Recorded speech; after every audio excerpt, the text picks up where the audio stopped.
Queridísimos amigos, hermanos, todos, estamos comenzando un nuevo programa de Haciendo Vida Nuestra Fe.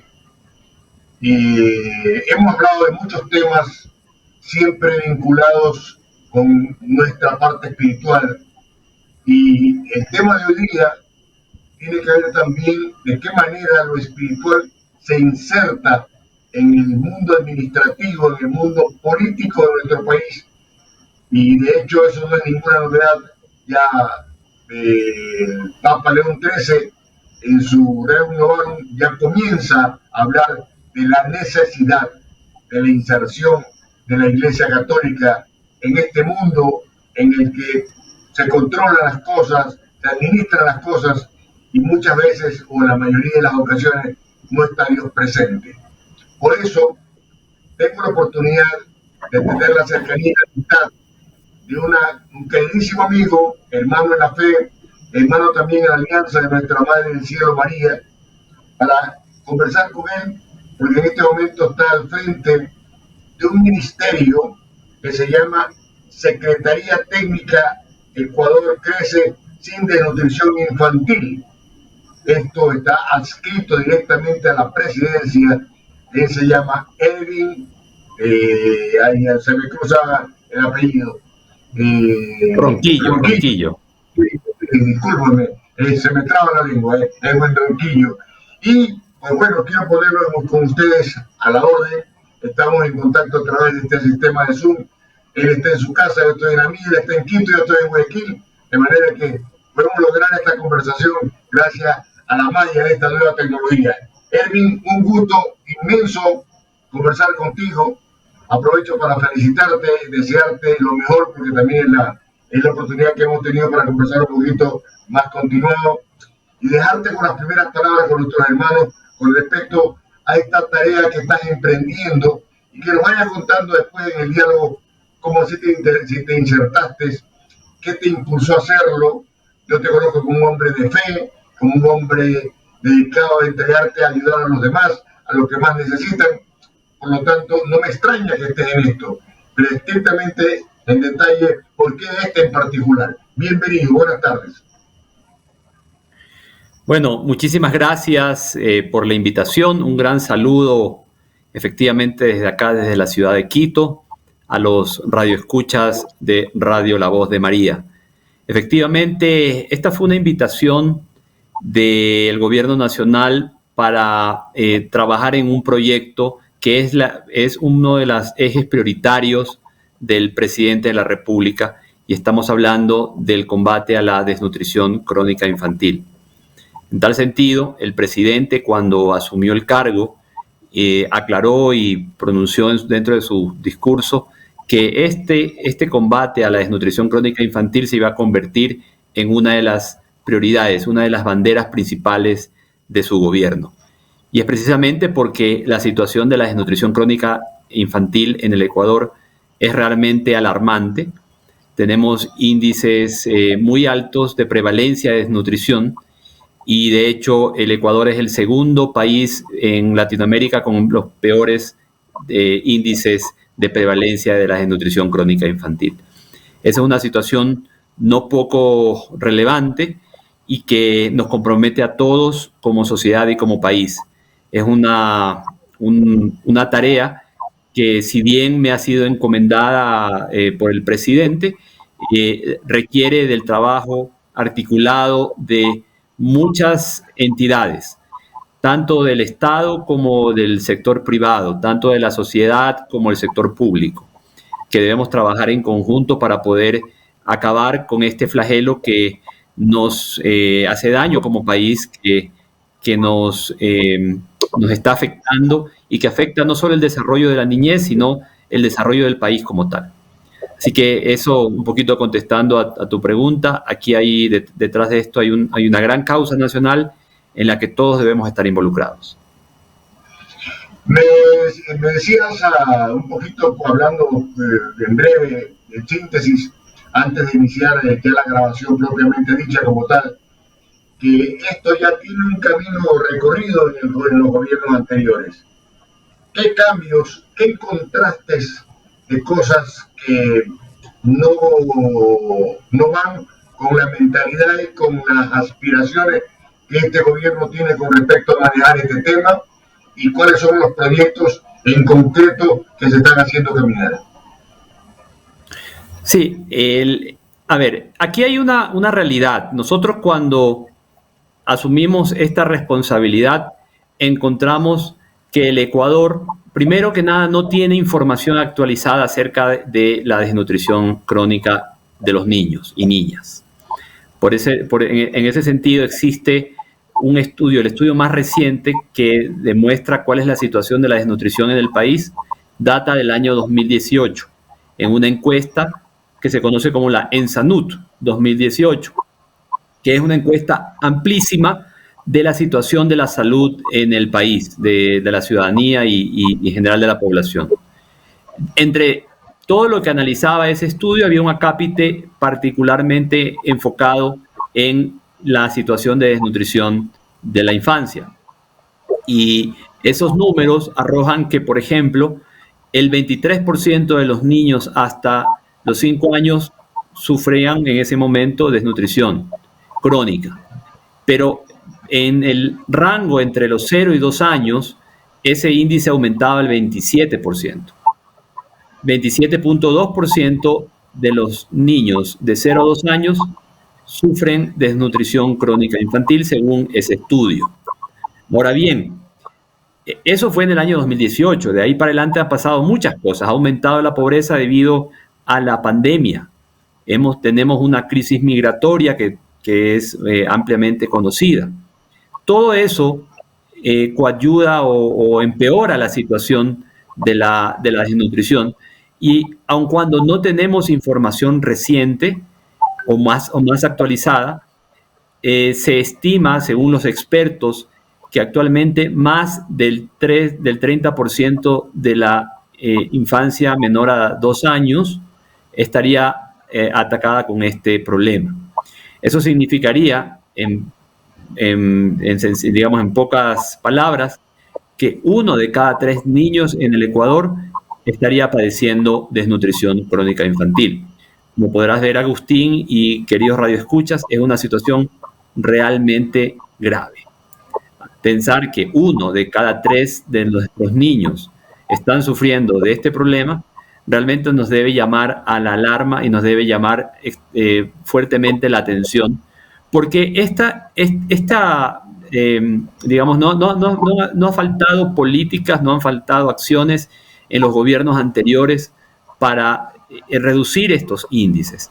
De hecho, hemos tenido diferentes gobiernos con bonanza económica y en ese lapso, en lugar de disminuir la desnutrición, ha aumentado. Eso es una señal inequívoca de que lo que se ha estado realizando no ha ido en el sentido correcto. En tal sentido, lo que nosotros hemos hecho desde que asumimos este encargo fue el ponernos a trabajar en una planificación estratégica que tome en cuenta las mejores prácticas internacionales. Hemos tomado los ejemplos de países donde han tenido mucho éxito en la lucha contra la desnutrición crónica infantil. Por ejemplo, nuestro vecino Perú. Perú es conocido a nivel mundial como un caso de éxito en el combate a la desnutrición. Ellos en el lapso de 10 años redujeron en 10 puntos porcentuales la desnutrición en su país. Ellos llevan más de 20 años trabajando en esa dirección. Entonces, hemos tenido asesoría de expertos peruanos, hemos recibido asesorías de la UNICEF, de la Organización Mundial de la Salud, del Banco Mundial. Hemos tenido participación en la elaboración de este plan estratégico de expertos desde la sociedad civil que nos han ayudado y nos han colaborado en el desarrollo de este plan. Y adicionalmente se ha construido en conjunto con instituciones del Estado que están relacionados a la atención a la primera infancia, como el Ministerio de Inclusión Económica y Social, el Ministerio de Salud Pública, el Ministerio de Educación. En conjunto hemos estado trabajando en esta planificación Y el plan, que va a estar listo ya en los próximos días y va a ser anunciado oficialmente desde la Presidencia de la República, está enfocado en tomar acciones específicas que sean integrales. ¿Por qué? Porque esta es otra cosa importante, Agustín y querido Radio Escuchas. Hay un paradigma equivocado acerca de que para combatir la desnutrición crónica en los niños hay que sencillamente darles alimentos. Y ese es precisamente el enfoque errado. La desnutrición crónica infantil es un problema sistémico, un problema estructural, que no solo tiene que ver con falta de alimentos. No solo la vamos a solucionar haciendo llegar los alimentos.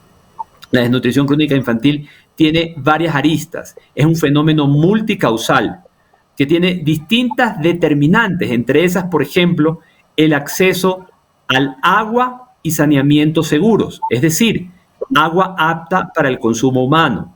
Y el servicio de saneamiento, en otras palabras, es un buen sistema de desagües, de alcantarillado y de disposición de desechos. Entonces, esos son una parte fundamental para combatir la desnutrición crónica infantil, porque en un hogar donde no hay acceso a agua apta para el consumo humano, ese niño o niña seguramente va a sufrir de muchas enfermedades. Esa es una arista. Otra, por ejemplo, tiene que ver con que la madre, durante su periodo de gestación, pueda acceder a todos los controles prenatales para que un médico o un profesional pueda hacerle seguimiento a su situación, tanto de crecimiento de su hijo en el vientre, como el estado de salud de la madre. Una madre con problemas de salud posiblemente tenga un hijo que pueda nacer o prematuro o con alguna deficiencia nutricional y por lo tanto ya un primer índice de desnutrición desde el nacimiento. Entonces aquí hay otro tema fundamental, que es el que una madre pueda tener sus controles prenatales durante obviamente su etapa de gestación, que pueda tener acceso a vitaminas, a hierro, a ácido fólico, que le permita llevar un embarazo de manera saludable. Luego tenemos, una vez que el niño nace, es muy importante saber cómo es el parto. Si el parto es institucionalizado o es desinstitucionalizado. Llamamos institucionalizado cuando se hace en una institución de servicio público, de una casa de salud, ¿sí? Está comprobado en base a estadísticas de que los índices de desnutrición son mayores en aquellos niños que nacieron por fuera del sistema de salud, es decir, muchas veces en las zonas rurales sin las debidas normas de asepsia.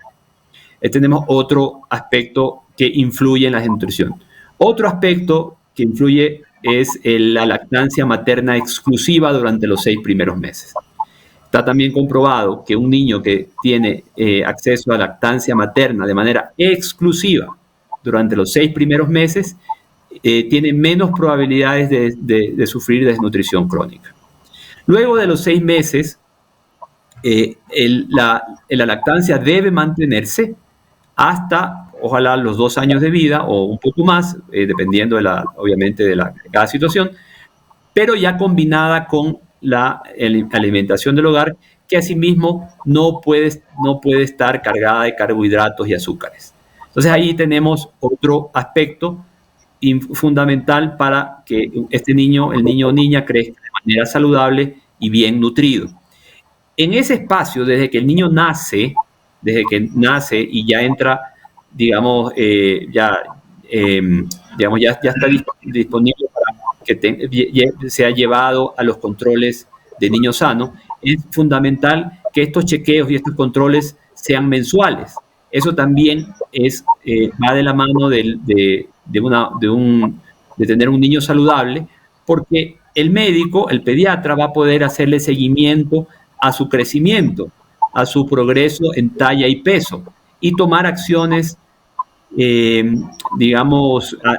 a tiempo para poder, por ejemplo, una estadística de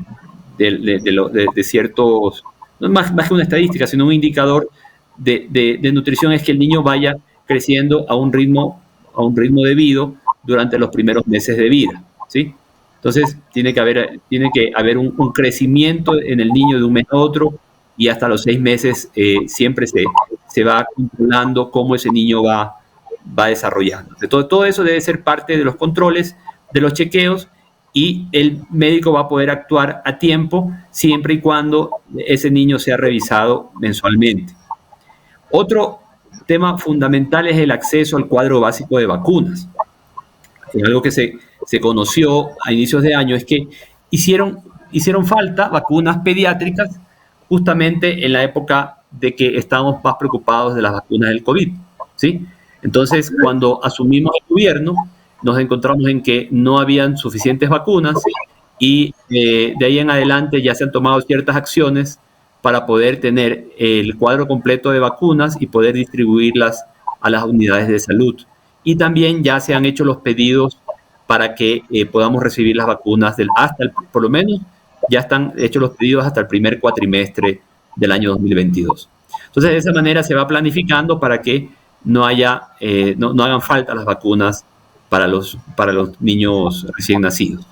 Entonces, ese es otro aspecto, Agustín, acerca de qué es lo que se debe hacer para combatir la desnutrición crónica infantil. Como habrás visto, es importante el agua y el saneamiento, es importante los controles prenatales, son importantes los controles postnatales, son importantes el acceso al cuadro básico de vacunas, es importante el acceso a la lactancia materna exclusiva durante los 6 primeros meses y complementaria luego de los 6 meses. Y finalmente, otro tema fundamental donde nos vamos a enfocar, justamente porque está demostrado que es importante y es clave para poder reducir los índices de nutrición crónica, es poder emprender campañas de educación para las madres, padres, para la familia, para poder tener mejores hábitos alimenticios, mejores hábitos nutricionales y de higiene. Eso en su conjunto son las acciones que hay que emprender, y que efectivamente es justamente lo que no ha existido en todos estos años.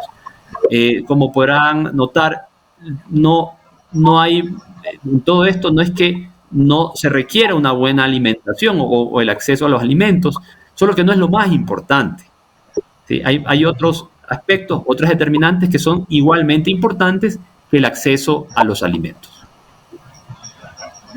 Concretamente, de todo lo que has citado, que es muy amplio, y eso también permite entender que esta entidad que tú estás dirigiendo también tiene una característica como rol articulador, como un rol coordinador con muchas entidades, porque te escucho dar talleres de formación sobre cuestión alimenticia, sobre cuestión de lactancia, sobre cuestión del manejo, de manipulación de la parte sanitaria, lo cual veo que incluye no solamente a la zona rural, que evidentemente siempre es crónicamente compleja por las distancias, por la falta de infraestructura, sino que también abarca a las zonas perimetrales de las grandes ciudades, como por ejemplo Monte Sinaí, acá en Guayaquil, ¿no? O qué sé yo, barrios pobres que también los hay en Quito o Cuenca, que son las ciudades más grandes del Ecuador. O sea que esto no escapa de ningún sector, pero para cada uno de los sectores me imagino que habrá una política específica particular. Y en ese sentido, y además me dejó preocupado cuando trajiste a mencionar como ejemplo a Perú, y con todo lo excelente que tú me decías, se han tomado 10 largos años para poder bajar un 10%, lo cual prácticamente nos hace pensar que esto con éxito, poniéndole fuerza, a duras penas se puede bajar un 1% anual. ¿Qué planes tienen ustedes ya caminando para que esto, y además tenemos adicionalmente todavía la pandemia que nos consume a nivel mundial y que no sabemos hasta cuándo nos va a acompañar? En ese sentido, ¿cómo se está mirando todo al futuro, en tiempo, en proyecciones y en la coordinación con las otras instituciones para que esto se lo pueda abordar con más rapidez, con más energía y que abarque mayor población posible? Bueno, nosotros como gobierno, en este caso el presidente de la República, ha fijado una meta. Él planteó que el Ecuador debe al menos reducir 6 puntos porcentuales de la prevalencia de desnutrición hasta el año 2025. Eso equivale más o menos a 1.5% anual. Pero, claro, sí. Y el plan de largo plazo es poder reducir a 10%, o sea, llegar al 10% como máximo hacia el año 2030. Esa es la meta. Para lograr ese nivel de, digamos, de reducción, eso implica un gran trabajo, un trabajo mancomunado. Por eso es que nosotros hablamos de que esto debe convertirse en una causa nacional. Esto debe convertirse en una causa de todos los ecuatorianos. Más allá de banderas políticas y de posiciones ideológicas, esto es algo que nos debería unir, el que todos en conjunto estemos trabajando para reducir esos índices.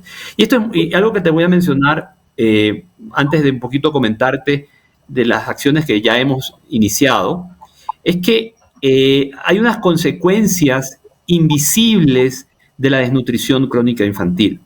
La desnutrición crónica infantil, digamos, la evidencia visible es que hay un retardo en el crecimiento del niño, tanto en talla como en peso, ¿sí? Entonces, un niño con desnutrición crónica infantil va a crecer por debajo de la media de su edad y va a tener un peso menor. Y tengo entendido que también su parte intelectual es afectada. Exactamente. Entonces, por eso menciono de las evidencias visibles, porque también hay evidencias invisibles, o sea, no se ven, ¿sí? Entonces, ¿cuál es esta evidencia invisible? Es que el niño con desnutrición crónica tiene deficiencias en sus capacidades cognitivas, emocionales, sociales y físicas. Es decir, un niño que sufre de desnutrición crónica infantil va a tener mayor dificultad para aprender, mayor dificultad para concentrarse, mayor dificultad para desarrollarse físicamente y posiblemente va a ser más enfermizo y va a tener más probabilidad de sufrir enfermedades en su vida adulta, ¿sí? Entonces eso es una sociedad poco no igualitaria, no hay sentido de igualdad en eso, y eso no se ha tomado en cuenta. Así es. Esta situación es grave porque ese niño que sufre de desnutrición crónica infantil, y si estamos hablando de que 1 de cada 3 niños la sufren, estamos hablando de que 1 de cada 3 adultos de aquí en unos años van a tener una deficiencia y unas dificultades en comparación con sus congéneres. Es decir, van a sufrir de mayores faltas de oportunidad porque no van a tener la misma capacidad para poder ser productivos y competitivos versus el resto de la sociedad. Entonces eso, estamos viendo una situación de esas. No, tampoco. Digo, mala capacidad y también mala capacitación también, porque no la pueden absorber por sus limitaciones. Exactamente. Esto que tú mencionas es muy importante. La ciencia ha demostrado que durante los 1000 primeros días de vida, es decir, desde la concepción hasta más o menos los 2 años de vida, ¿por qué decimos 1000 días de vida? Porque son los 270 días en el vientre materno y alrededor de 2 años, o sea, 720 días luego de que nace. O sea, ahí están más o menos 1000 días. En ese rango de edad que se conoce como la ventana de oportunidad, es donde se desarrollan al menos el 80% de las conexiones neuronales de un niño o niña.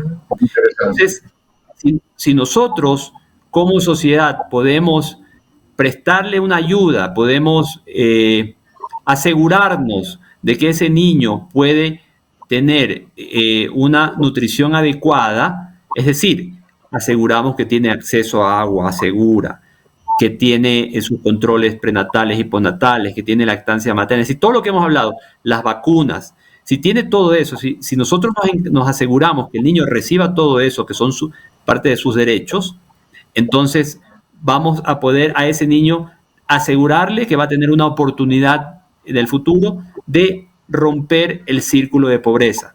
Porque lo que sucede actualmente es que un niño desnutrido normalmente viene de una, no es algo determinista, pero hay altas probabilidades que luego va a tener también hijos en la misma situación.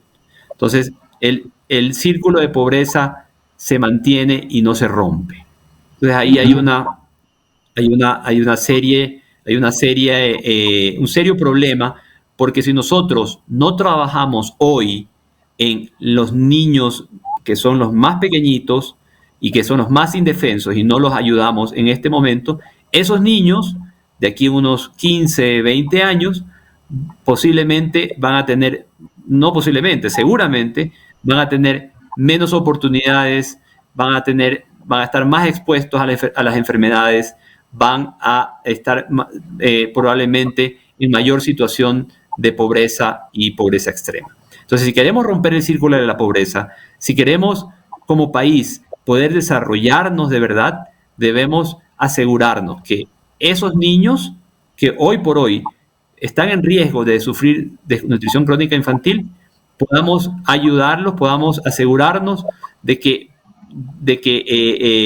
van a recibir la ayuda del Estado para que puedan efectivamente tener mejores oportunidades en el futuro.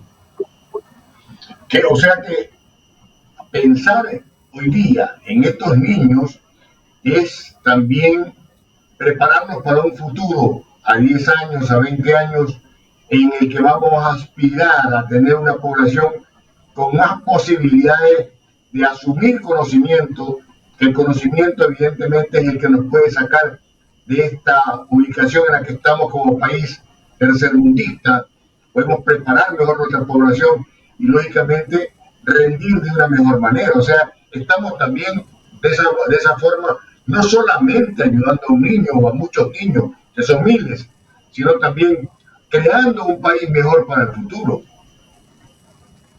Así es, estamos creando un país con más oportunidades para todos. Ahora bien, respecto a las acciones que ya hemos iniciado a emprender en las últimas semanas, hay varias, ¿no? Una de ellas es que hemos emprendido en conjunto con el Ministerio de Inclusión Económica y Social y el Registro Civil en una campaña de cedulación gratuita para niños en estado de vulnerabilidad y en estado de pobreza y extrema pobreza.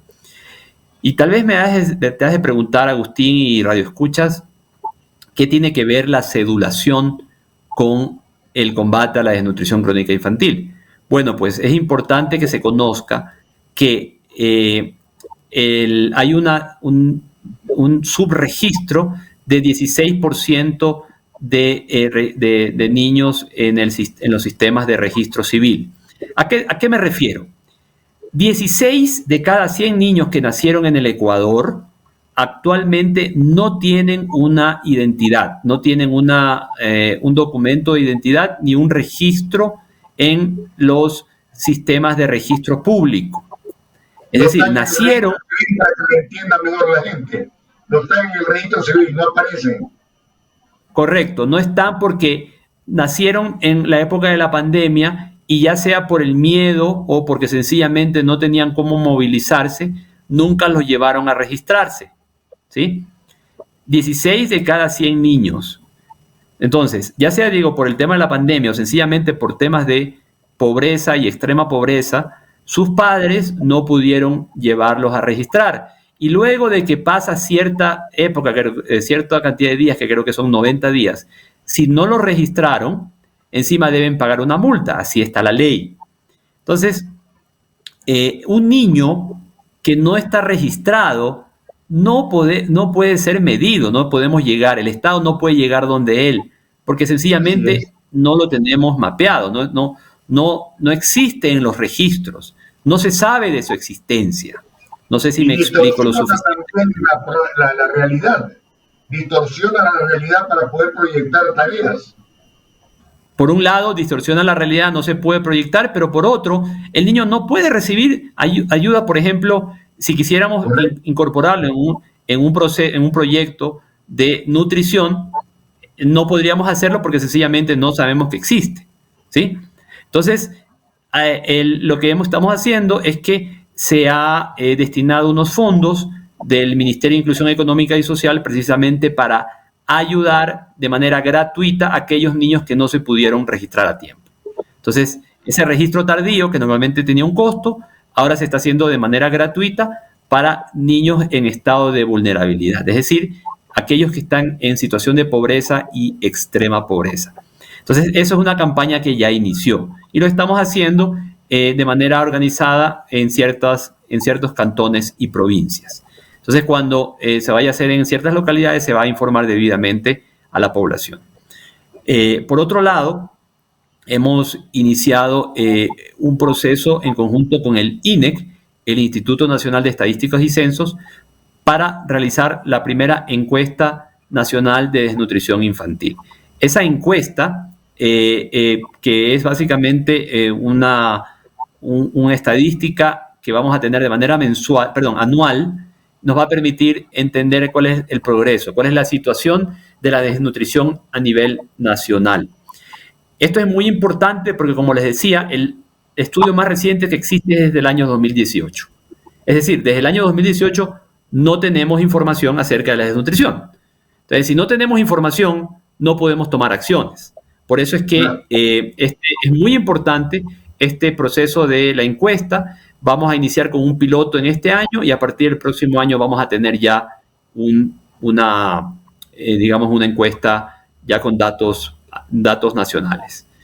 Otra acción que hemos emprendido, Agustín y queridos radioescuchas, es que dentro de las mejores prácticas internacionales se ha considerado tener mesas técnicas a nivel cantonal, mesas intersectoriales, en las cuales participan los representantes de las distintas de los distintos ministerios: salud, educación, inclusión económica y social, y también del Ministerio de Agricultura y Ganadería, con el liderazgo de los gobiernos autónomos descentralizados, con el GAT cantonal. Se hacen unas mesas de trabajo para, primero, entender la situación local y poder tener una planificación a nivel local. Algo que se ha visto en otros países es que las soluciones tienen que ser muy aterrizadas a las realidades locales. No es lo mismo la situación de los hábitos y costumbres en la Sierra Centro que lo que sucede en la costa o lo que sucede en la Amazonía. Cada población, cada localidad tiene una realidad distinta y hay que adecuarse a esas realidades, hay que entender la realidad local y poder preparar planes de trabajo específicos para cada localidad. Hemos iniciado el despliegue, la instalación de estas mesas técnicas a nivel cantonal. Bueno, realmente la hemos reactivado porque ya existían, pero en algunos no estaban realmente funcionando adecuadamente. Lo que estamos haciendo es reactivarlas, primero en 90 cantones, que son unos cantones que se les ha dado prioridad debido a su alta prevalencia de desnutrición, y luego vamos a irlo implementando en los 221 cantones del país. Entonces, esta es una acción clave porque nos va a permitir entender la situación en los cantones y poder emprender planes de acción específicos dependiendo de la realidad de cada cantón. ¿En qué medida el clima afecta para que se propicie más esta tendencia a que exista este problema de desnutrición? Sierra, costa, oriente, Galápagos, ¿hay algún porcentaje, algún análisis sobre eso? Porque inclusive eso permite justamente hacer lo que tú decías, poder atacar con más fuerza y con prioridad aquellos sitios en donde está más claramente planteado este problema de la desnutrición. Sí, hay obviamente provincias que están en peor situación que otras. Hay también regiones que están en peor situación. Por ejemplo, las provincias de Bolívar, Chimborazo, en Sierra Centro, tienen una alta prevalencia de desnutrición, igual que Pastaza en, en, en, eh, en la Amazonía, igual que Santa Elena en la provincia de Santa En la Elena en la costa, ¿no? Entonces, pero también asimismo se ha determinado que en la zona rural es mucho más alta la prevalencia que en las zonas urbanas y adicionalmente en la Sierra Centro hay una mayor prevalencia que en el resto del país. De hecho, en el sector indígena existe un 40% de desnutrición infantil que es mucho más alto que el promedio nacional. ¿Se ha analizado el tema costumbres alimenticias en ese sector o algún factor que sea diferente a la Sierra Norte o a la Sierra Sur o simplemente eso está asigado y lo que hay es que atacarlo simplemente? Bueno, hay como, nuevamente, ¿no? Esto es multicausal, no hay como verlo solo desde una arista. Ya, Entonces, por es verdad. ejemplo, en Sierra Centro hay una gran deficiencia de acceso al agua apta para el consumo humano. Entonces, Ya. eso, adicionalmente, con causas estructurales de pobreza, hace que efectivamente esté ahí viviendo una situación peor que en otras partes del país. ¿Sí? Y obviamente también hay serios problemas acerca de los hábitos alimenticios y nutricionales. Hay en sectores donde sencillamente nunca se come proteína animal, ¿sí? Sencillamente porque no hay acceso disponible. Entonces, Claro, la hay varias proteína es causales. importante, ¿no? Y si no hay proteína, evidentemente va a haber un deterioro en las condiciones de salubridad y de nutrición.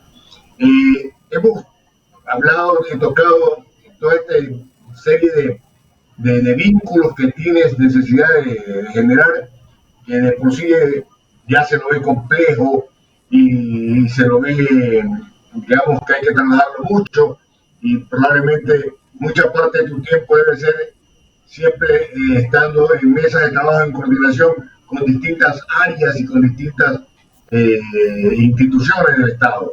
Pero ¿y la familia? ¿Cómo entra? ¿Cómo se le inserta? ¿Cómo se la prepara? ¿Cómo se le hace consciente de la importancia que tiene? Porque ellos son los que finalmente tratan al niño, manejan al niño, lo educan al niño, se preocupan por el niño y van a poner lo que tengan que poner y evitar lo que tienen que evitar. Sí, ahí tú mencionas algo extremadamente importante y es el rol de la familia. Efectivamente, hay detrás de los altos índices de nutrición del país, también hay una gran parte, esto se debe bastante a la falta de información, a la falta de educación. No existe un real entendimiento del problema de la desnutrición crónica infantil. Te voy a dar un dato importantísimo, Agustín y queridos radioescuchas. En el quintil más alto de riqueza, en el quintil más rico del país, hay un 14% de desnutrición crónica infantil. Y aquí hago una pausa un poquito para reflexionar. En el quintil más rico no hace falta alimentos, no hace falta agua potable, no hace falta acceso a vacunas, o incluso ni siquiera hace falta los recursos para llevar al niño al médico, ¿sí? ¿Y a qué se Sencillamente, debe, eso es lo que... ¿Perdón? a qué se debe entonces ese porcentaje que parece Eso, alto, presidente?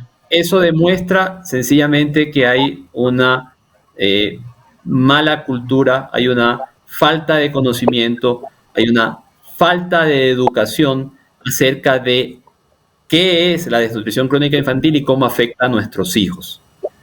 Eh, sin llegar a querer hacer un análisis extensivo, Hay estudios realizados en Guayaquil donde que en las zonas más pobres, durante los primeros meses de vida, el promedio de nutrición, digamos, del estado nutricional de los niños es mejor que en ciertas zonas de altos ingresos en la misma etapa, es decir, en los primeros 6 meses de vida, básicamente por la falta de lactancia.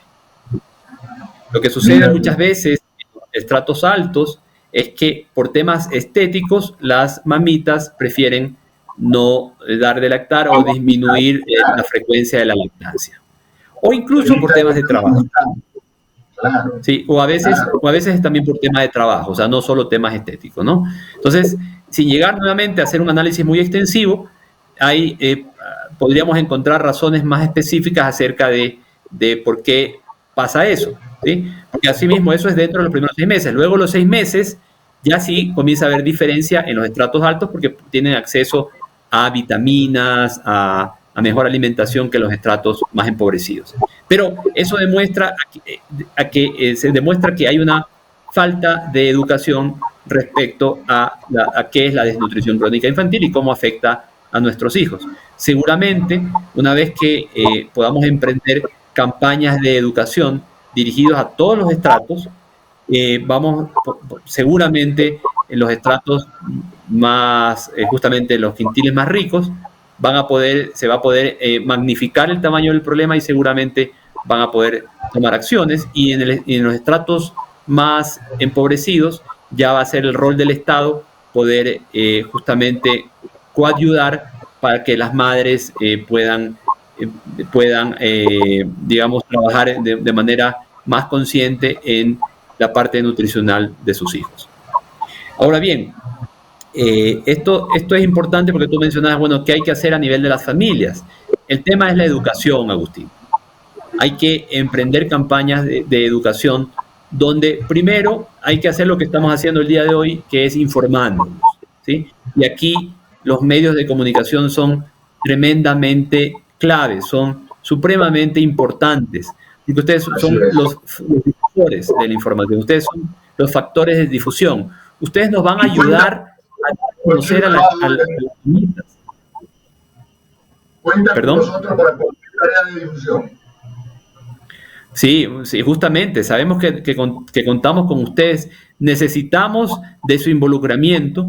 Primero, pensemos en una primera etapa en los medios de comunicación para posicionar este tema y darlo a conocer. Y luego tenemos que llegar a la ciudadanía y los ciudadanos tienen que tomar esto como una causa propia, ¿sí? Primero, quienes tenemos hijos, obviamente preocuparnos por el tema nutricional de nuestros hijos, y quienes no lo tienen nos ayuden a difundir acerca de la importancia de la desnutrición crónica infantil y que podamos desde las familias, desde los hogares, entender cuáles son los correctos hábitos alimenticios, los correctos hábitos nutricionales, el tema de la importancia de la lactancia materna, la importancia de la vacunación, la importancia de los chequeos médicos, la importancia de tener agua apta para consumo humano, la importancia a veces inclusive hasta de lavarse las manos cuando se preparan los alimentos. Algo que diríamos que es algo tan básico, en algunas partes del país no es costumbre. Acabamos de pasar una pandemia donde nos hemos dado cuenta que ha sido digamos, un proceso de educación que se ha hecho respecto a las medidas de bioseguridad. Bueno, de la misma forma vamos a tener que trabajar en conjunto con la sociedad, los medios de comunicación, los líderes de opinión, para poder hacer llegar el mensaje de la importancia de los hábitos de higiene en el momento de tener, digamos, un mejor ambiente saludable para la familia.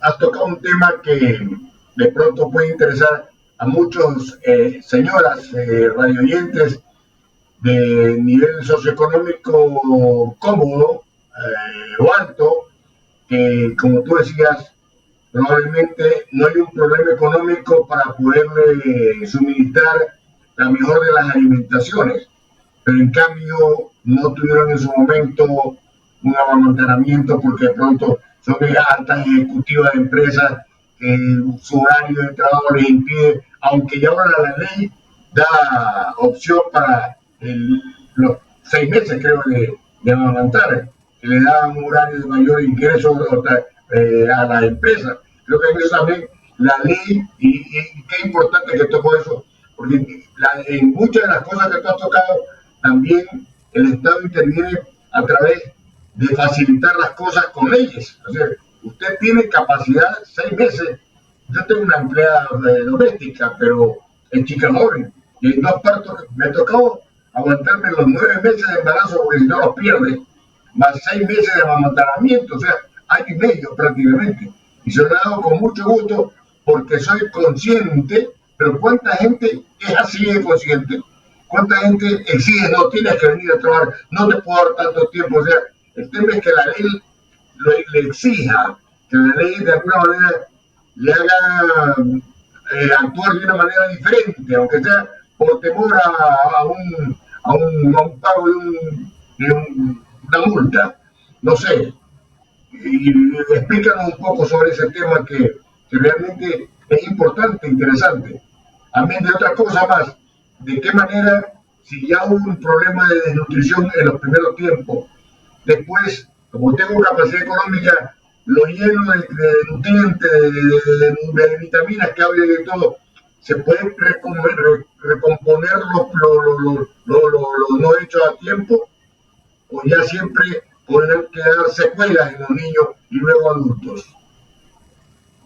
Sí, a ver, sí es posible recuperar algo del tiempo perdido luego de los 1000 primeros días. De hecho, sí hay evidencia de aquello, pero efectivamente es extremadamente costoso, ¿sí? Por eso es algo que el Estado no se puede dar el lujo, ¿sí? No nos podemos dar el lujo de incurrir en costos altísimos porque no tenemos el presupuesto.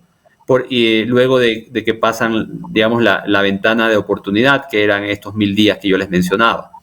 Por eso es que la estrategia inteligente es enfocarse en los 1000 primeros días, donde sí podemos hacer la diferencia y donde debemos invertir lo máximo posible dentro de las posibilidades del Estado para evitar que luego haya que incurrir en gastos como Estado cuando el niño ya ha pasado esa etapa.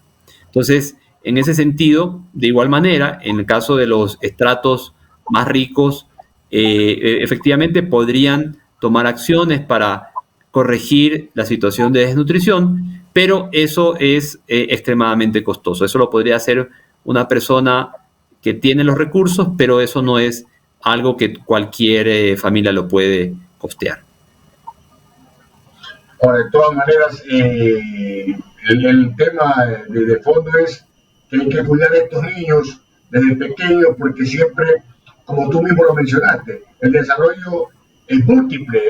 Simultáneamente el niño está creciendo no solamente en la parte física, sino en la parte mental, intelectual, en la parte psicológica, y hay una serie de afectaciones que con el tiempo no basta con mejorarle con vitaminas al niño, y eso hay que ser consciente a los padres en general, a los que tienen hijos pequeños, para que en consecuencia actúen y tengan un poquito más de cuidado y control con el tipo de alimentación que le dan a sus hijos.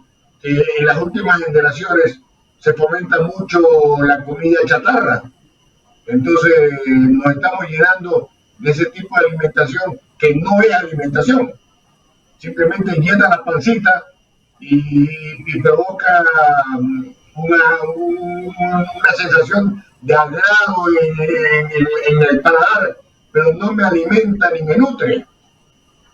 ¿Qué hacer con eso? O sea, o hay que hacer, como tú decías hace un rato, un plan a largo plazo.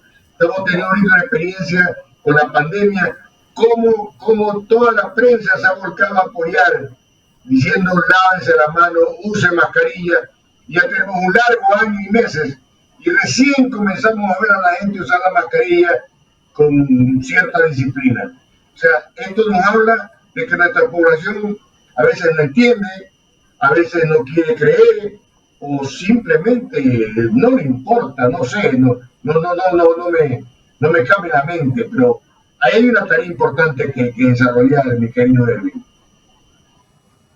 Sí, efectivamente, tal como tú lo dices. Y no quiero dejar de mencionar un tema también relacionado a las familias y tiene que ver con la violencia intrafamiliar, Agustín. Wow, Hay también perfecto. estudios que demuestran que los niños que han sufrido de violencia en sus primeros años tienen, eh, digamos, deficiencias cognitivas y problemas en el desarrollo neuronal, de las conexiones neuronales, similar a un niño desnutrido. ¿Sí? O sea, estamos hablando de casos de niños sin problemas de nutrición, pero con problemas de violencia que generan en el niño afectaciones similares a las de la crónica infantil. Entonces, aquí estamos hablando de otro fenómeno que es el tema de la violencia intrafamiliar, por lo cual, imagínense si encima de esto es un niño con problemas de nutrición crónica infantil que sufra de violencia intrafamiliar. Ese es otro flagelo que obviamente no vamos a poder abordar de manera perfecta o completa desde el Estado, más allá de campañas de concientización acerca del cariño, el amor, el afecto que hay que darle a los más pequeños. En estos cortos 2 meses que tienes al frente de tu tarea, ¿qué has logrado desarrollar y qué tienes planificado por lo menos para lo que va del resto del año? Bueno, como te mencionaba, hay algunos, básicamente hay dos frentes en los que hemos trabajado, ¿no? Uno es el poder mantener las atenciones, es poder mantener la operatividad de las atenciones hacia los niños que requieren los servicios de salud del Estado, los servicios de la, digamos, de atención social, pero por otro lado también estamos trabajando en el largo plazo. ¿Sí? Hemos iniciado la elaboración de un plan estratégico que aborda 6 ejes, tiene 28 proyectos que van a ser trabajados en los próximos años. Hemos trabajado en temas de financiamiento. Esta semana tenemos reuniones con el Banco Mundial, la próxima semana también tenemos la visita del representante del UNICEF. Tenemos varias gestiones a nivel de cooperación internacional, de contacto con los multilaterales de crédito, para poder financiar las actividades de combate a la desnutrición crónica infantil en los próximos meses y años. Esto es una lucha de largo plazo, Agustín, donde vamos realmente los beneficios del trabajo que estamos realizando no los vamos a ver en los próximos 4 años. Lo van a ver nuestros hijos y nuestros nietos. Quizás de aquí a una generación vamos a poder ver realmente los resultados. Este es un trabajo que estamos haciéndolo con mucha pasión, con mucho compromiso. Es una prioridad del gobierno en que estamos claros que el rédito de esto no lo vamos a recibir nosotros. Nosotros en el gobierno no vamos a ver tangibilizado el resultado de haber salvado de la desnutrición crónica infantil a miles de niños. Por eso es que estamos trabajando pensando que esto debe convertirse en una política de Estado, no en una política del gobierno de turno.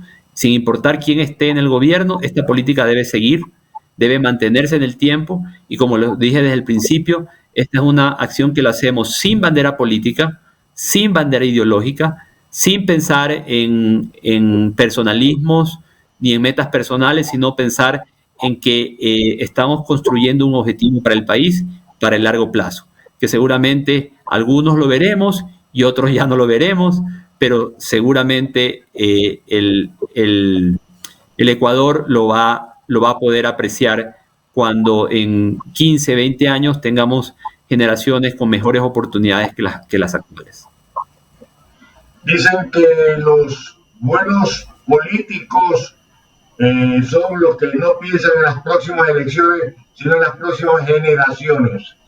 Lo que tú nos acabas de explicar en este bonito programa que me has permitido tener gracias a todo el contenido de tu diálogo es ver que realmente pertenece a un equipo de estadistas que piensan en el futuro de la gente, en el futuro de la población, no en la futura elección.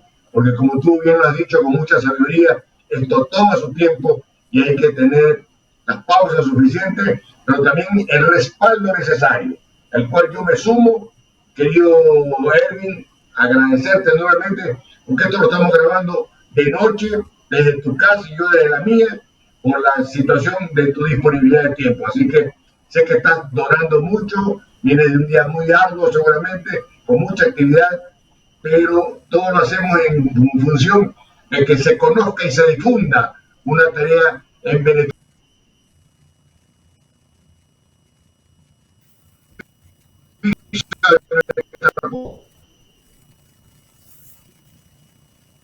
de nuestro alcance. Millones, mi querido Erwin, muchas bendiciones en tu trabajo. Eres un hombre de fe, un hombre cristiano, un hombre con convicciones buenas, firmes y con vocación de servicio. Así que gracias por permitirme tenerte en este programa en el que ya me has acompañado otras veces.